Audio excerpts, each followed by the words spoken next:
নমস্কার, নিউজ ভ্যানগার্ডের পর্দায় প্রত্যেককে স্বাগত। এই মুহূর্তের গুরুত্বপূর্ণ সব খবর নিয়ে আপনাদের সঙ্গে আমি রয়েছি শতাব্দী। শুরুতেই ওয়েদার আপডেটের দিকে নজর রাখবো। ভরা শ্রাবণ মাস, তারই মধ্যে শ্রাবণের বাড়ি ধারা লক্ষ্য করা যাচ্ছে রাজ্য জুড়ে।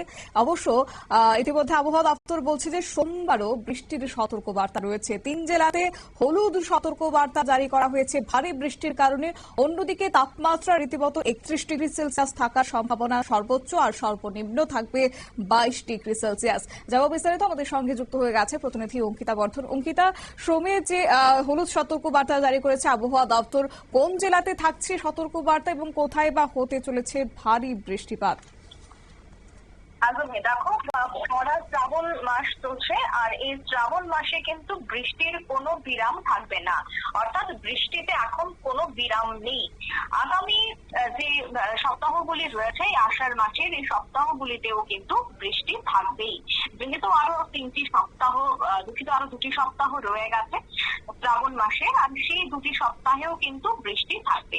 গত কয়েকদিনে টানা বর্ষণে আমরা দেখতে পেয়েছি যে রাতের আকাশ কিন্তু ছিল আংশিক মেঘলা, কিন্তু গতকাল ছিল ছুটির দিন অর্থাৎ রবিবার। গতকাল রাতেও দেখা গেছে যে বেশ কিছু এলাকায় ঝড় বৃষ্টি হয়েছে। তবে আগরতলা হাওয়া অফিস বলছে যে ইতিমধ্যেই কিন্তু আবারও বৃষ্টির সম্ভাবনা, কারণ মধ্যপ্রদেশের উপর একটি সুস্পষ্ট নিম্নচাপ অঞ্চল তৈরি হয়েছে। সেই সঙ্গে গাঙ্গেয় বঙ্গের উপর দিয়ে গেছে সেই অক্ষরেখা, যার ফলে এর গতিবিধির দিকে কিন্তু নজর রয়েছে। আর এই সুস্পষ্ট নিম্নচাপ অঞ্চল এবং এই ঘূর্ণাবর্তের মধ্য দিয়ে অক্ষরেখা তা কিন্তু উত্তর পশ্চিম মধ্যপ্রদেশ এবং সে থেকে উত্তর পূর্ব বাংলাদেশ পর্যন্ত বিস্তৃত হবে। আর উত্তর পূর্ব বাংলাদেশে বিস্তৃত হওয়া মানেই সেই জায়গায় প্রভাব কিন্তু রাজ্যে পড়বে। তা দেখা যাচ্ছে যে মধ্যপ্রদেশ, ঝাড়খণ্ড, গাঙ্গেয় পশ্চিমবঙ্গের উপর দিয়ে গেছে, কিন্তু মৌসুমী অক্ষরেখার বেকারে কোটা এবং মধ্যপ্রদেশের যে নিম্ন চাপ অঞ্চলগুলি রয়েছে সেই অঞ্চলে ছুঁয়ে দীঘা পর্যন্ত বিস্তৃত হবে। কিন্তু হ্যাঁ, উত্তর পূর্বের যেহেতু বাংলাদেশের দিকে এর প্রভাব রয়েছে, এর ফলে কিন্তু দেখা যাবে যে প্রচুর পরিমাণে জলীয় বাষ্প তা স্থলভাগে প্রবেশ করবে। আর এর জেরেই রাজ্যের প্রায় সবকটি জেলায় কিন্তু বৃষ্টির অনুকূল পরিবেশ তৈরি হবে।